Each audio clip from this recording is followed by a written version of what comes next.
नमस्कार. आजच्या या विश्लेषणात आपण एका अतिशय महत्त्वाच्या विषयावर बोलणार आहोत, ज्याची राज्य शासनाचे पेन्शनर्स आतुरतेने वाट पाहत आहेत. तो विषय म्हणजे महागाई वाढीच्या म्हणजेच डिअरनेस रिलीफच्या थकबाकीचा अंतिम टप्पा. मे 2026चं हे वेळापत्रक नेमकं काय आहे आणि त्याचे पैसे कधी कसे मिळणार? चला थेट मुद्द्यावर येऊया. आज आपण ह्या 5 प्रमुख मुद्द्यांवर भर देणार आहोत. सगळ्यात आधी मे 2026चं वाटप, त्यानंतर या थकबाकीचा नेमका कालक्रम, या लाभासाठी कोण कोण पात्र आहे, पैशांची गणना आणि वितरण कसं होणार, आणि शेवटी यातून आपण काय महत्त्वाचा निष्कर्ष काढू शकतो.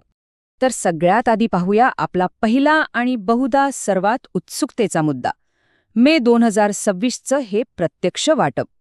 आता स्क्रीनवर दिसणारा हा 3% आकडा तुम्हाला कदाचित छोटा वाटेल, पण आपली आजची सगळी चर्चा याच आकड्याभोवती फिरतीये. झालं असं होतं की 7व्या वेतन आयोगाच्या संरचनेनुसार महागाई वाढीचा दर 55% वरून 58% वाढवला गेला. आणि हा जो 3%चा फरक आहे ना, बस याच फरकाची थकबाकी आपल्याला समजून घ्यायची आहे. यातला सर्वात भारी आणि कळीचा मुद्दा म्हणजे 1 नोव्हेंबर 2025 ते 31 जानेवारी 2026 या 3 महिन्यांच्या काळातील जी काही थकबाकी आहे ती फक्त कागदोपत्री राहणार नाही, तर मे 2026च्या नियमित पेन्शनसोबत ती थेट कॅश स्वरूपात म्हणजेच रोखीने तुमच्या खात्यात जमा होणार आहे. एकदम क्लिअर? आता वळूया दुसऱ्या भागाकडे. या थकबाकीचा नेमका ऐतिहासिक कालक्रम काय आहे ते थोडक्यात पाहूया. बघा, हे सगळं सुरू झालं फेब्रुवारी 2026च्या मूळ शासन निर्णयापासून, जेव्हा ही 55वरून 58% वाढ अधिकृतपणे लागू झाली.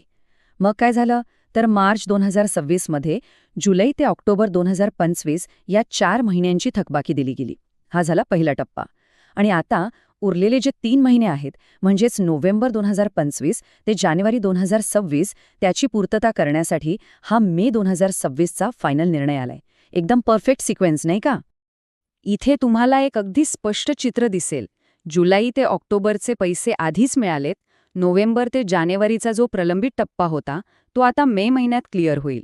आणि हो, फेब्रुवारी 2026 पासूनचा वाढीव दर तर दर महिन्याला चालूच आहे. म्हणजे कुठल्या महिन्याचे पैसे कधी मिळणार यात आता कसलाही गोंधळ उरलेला नाहीये. आता आपण आपल्या तिसऱ्या महत्त्वाच्या मुद्द्याकडे येऊया, पात्रता. नक्की हा लाभ कोणाकोणाला मिळणार आहे? चांगली गोष्ट ही आहे की हे पैसे फक्त राज्य शासनाच्या थेट कर्मचाऱ्यांपुरते मर्यादित नाहीत.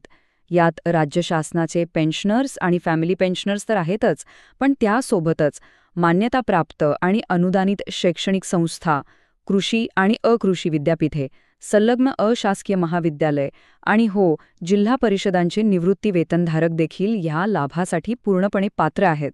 म्हणजे व्याप्ती बरीच मोठी आहे. आणि हे सगळं कायदेशीररित्या पक्क करण्यासाठी एका भारी शब्दाचा वापर केलाय, म्युटॅटस मुटॅन्डस. म्युटॅटस मुटॅन्डस हा एक कायदेशीर शब्द आहे, ज्याचा सोपा अर्थ असा होतो की आवश्यक त्या बदलांसह. म्हणजे शासनाने ठरवून दिलेलं आहे की जे मूळ नियम राज्य शासनासाठी आहेत तेच नियम या सर्व संस्थांनाही लागू होतील. यामुळे कुणालाही तांत्रिक अडचणींचा सामना करावा लागणार नाही. चला आता चौथ्या भागाकडे वळूया. ही सगळी गणना आणि प्रत्यक्ष पैशांचं वितरण नक्की कसं होतं ते समजून घेऊया. शासन निर्णयात एक अतिशय स्पष्ट सूचना दिली आहे. प्रत्येक पेन्शनरला किती महागाई वाढ मिळायला हवी याची अचूक गणना करण्याची 100% जबाबदारी स्थानिक निवृत्ती वेतन संवितरण प्राधिकारी म्हणजेच तुमचे पे अँड अकाउंट्स ऑफिसर किंवा ट्रेजरी ऑफिसर यांची असेल. म्हणजे आकडेमोड कोण करणार याचं टेन्शन तुम्हाला घ्यायची गरज नाही. हे काम 4 सोप्या टप्प्यांत होतं. बघा, आधी स्थानिक कोषागार कार्यालय त्या 3% फरकाची गणना करतात. मग तो खर्च योग्य त्या बजेट हेडखाली टाकला जातो. त्यानंतर शासनाने मंजूर केलेल्या अनुदानातून त्याची तजवीज होते. आणि फायनल स्टेप म्हणजे मे 2026च्या पेन्शनसोबत थेट तुमच्या बँक खात्यात कॅश जमा होते. प्रशासकीय चक्रे अशी फिरतात आणि अखेर पैसा थेट लाभार्थ्यांच्या हातात पडतो. आणि हो, भविष्यात कधी तुम्हाला या आदेशाचा अधिकृत संदर्भ द्यायचा असेल तर महाराष्ट्र शासनाच्या वेबसाईटवर तो उपलब्ध आहे. उपसचिव मनीषा कामटे यांच्या डिजिटल स्वाक्षरीने हा आदेश काढण्यात आलाय. याचा अधिकृत संदर्भ क्रमांक 2026-05-19-17-39-4-1-20-5 असा आहे.